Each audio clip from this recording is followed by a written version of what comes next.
Hey, thanks for making it to Veterans Info Tap. I'm glad you made it. I wanted to bring this to your attention. One, if you're the veteran, and two, if you are the spouse. This is important information because as veterans, it's important for us to know what sort of benefits might be passed on when we pass on. Now, this is a tremendous benefit for surviving spouses. There's also some avenues in which dependent children or parents can also receive some of this, but I'm focused on the spouse here for this video. Now, this is going to entail two different benefits that a surviving spouse can receive, totaling in the example I'm going to give at $4,983.83 of tax-free money per month.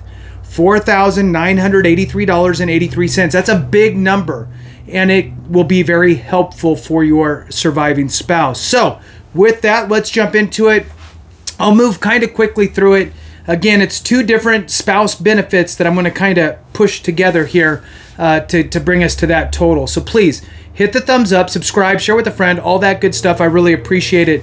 Knowing this as a veteran is really the swimming upstream piece of this pie. I have seen way too many times where the surviving spouse is not aware of any of these sort of benefits until many, many, many, many years later. So knowing up front is important. If you're the surviving spouse and you're hearing about this information now for the first time, I'm glad to be the one to share it with you.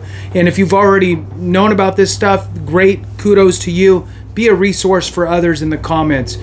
So the two asks, please hit that thumbs up and let the video run, because this, in my opinion, is important information to get out to all of us. So jumping into it, the two factors here are dependency indemnity compensation and Chapter 35. Typically, if you qualify for DIC, dependency indemnity compensation, you are going to also be approved for Chapter 35. So I want to run through it here real quick for you and give you the numbers. I'm going to first start with the Chapter 35 because that one's fairly easy. Chapter 35 is an educational benefit that you as a spouse can utilize. And I'm going to read through that here. That number on a dollar figure amount is $1,488. Now that's one piece of that total pie that I am going to give you here at the end. So, which is the almost 5,000. So this is a piece of that number. So Chapter 35 is an educational benefit. I'm just going to read off this for you off the VA's website and then kind of fill in any gaps that I might see. So Chapter 35 rates for survivors and dependents. Let's take a look here. The rates I already told you, which is the $1,488. So here it says, learn about the Survivors and Dependents Educational Assistance DEA program if you're the child or a spouse. Again, I'm focused on the spouse here, but children can also receive this.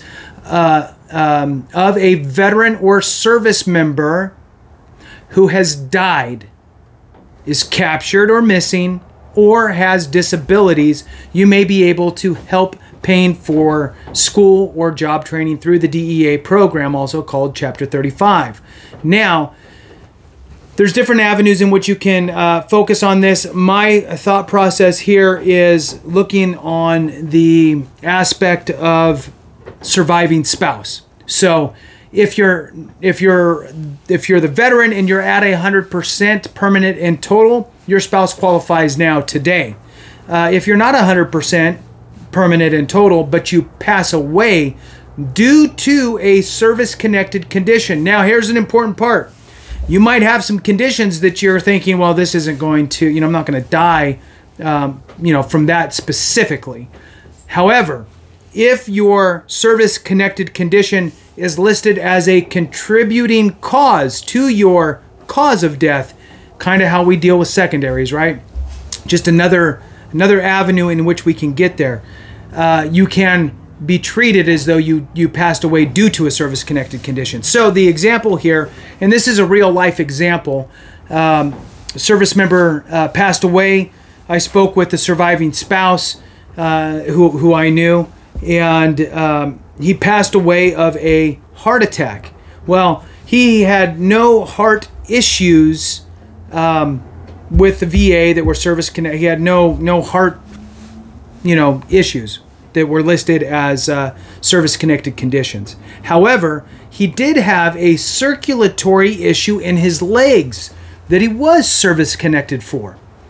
So we went back and had the death certificate corrected and added the circulatory issue as listed by the VA on the death certificate as a contributing cause. Then we resubmitted that information because she was denied the first time. We resubmitted that information on the claim for her DIC that she was filing for, and she was able to obtain that by having that circulatory issue listed as a contributing cause to death. Very important, right? This is if we don't share this, nobody knows, and you're like, well, it wasn't a service connected. You get denied and then you walk away. No, go through it.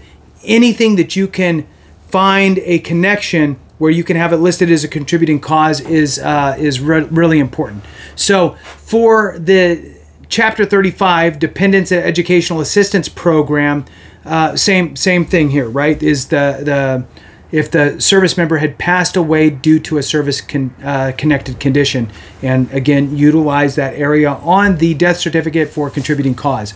So moving on, it says, are you eligible for education benefits through the DEA program? You may be eligible for these benefits if both you and the veteran or service member meet the criteria or requirements, right? So it says one of these descriptions must be true of the veteran or service member. So again, there's different avenues in which you can get this. So the veteran or service member is permanently and totally disabled due to a service-connected disability. So that's your 100% permanent and total. So the veteran can still be alive. You can just be a spouse, not a surviving spouse. The veteran or service member died in the line of duty, or the veteran or service member died as a result of a service-connected disability. That's the one that I just spent a lot of time covering. Utilize the space on the death certificate for contributing cause. The veteran or service member is missing in action or was captured in the line of duty by a hostile force for more than 90 days, or the veteran or service member was forcibly detained or interned in the line of duty by a foreign entity for more than 90 days. The service member is in the hospital or getting outpatient treatment for a service-connected permanent and total disability and is likely to be discharged for that disability. So those are all the different various reasons why you would qualify through the veteran's service and through the veteran as kind of the sponsor for the educational program. The following must be true of you. You're either 18 years old or older, or you completed high school or secondary education for this benefit. Now, it says here, because as we transition, again, it's $1,488 per month, and that money is kind of like a stipend. It just comes straight to you while you're going to a VA-approved school, institution of higher learning. While you're going through that program, whatever it is, if you're going full-time, you will get that money, $1,488. It's up to you to pay the school. So whatever it is, if it's $300 a month, it's $300 a month. But the remainder goes into your pocket. So it says here, can you get DEA, which is the educational benefit I just talked about, and DIC benefits? So it says if you're the child, no.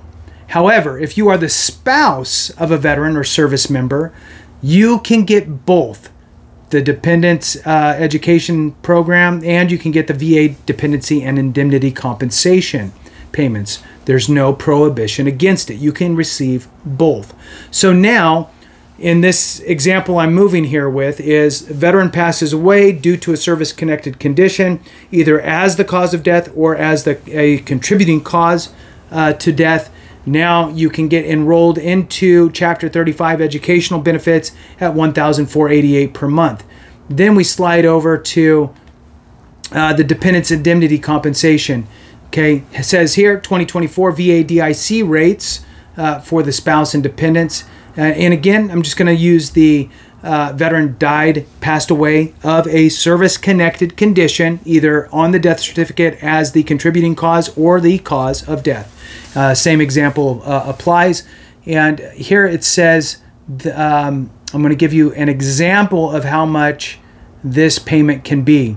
So there's a bunch of different add-ons. The basic monthly rate for a surviving spouse is $1,612.75. If you have 2 children, you get $399.54 if your child's under 18. So you get that twice because you got 2 children. So the next child, you get another $399.54 for that second child that's under the 18 years of age. Then there's something called the 8-year provision. Okay, the 8-year provision is an additional $342.46. And what that is, it states here, the veteran has had a VA disability rating of totally disabling, including for TDIU, which is that unemployability benefit, for at least 8 full years leading up to their death. So if they were rated at 100%, including TDIU, for 8 years prior to their death or more, you as the surviving spouse would get an additional $342. The next one here is you were married to the veteran for those same 8 years. So those are the 2 qualifiers for that. Then what we have here is the next is aid in attendance. If you require aid in attendance, it's an additional $399.54. Then you got transitional benefit because you had children and transitioning through this process, the VA will give you an additional $342 for the first 2 years. That total comes to $3,495.83. Coupled with the $1,488 for the educational, takes you to $4,983.83 per month, tax-free. Thanks for watching. I appreciate you. Have a great one. And remember, if we don't take care of each other, something went wrong.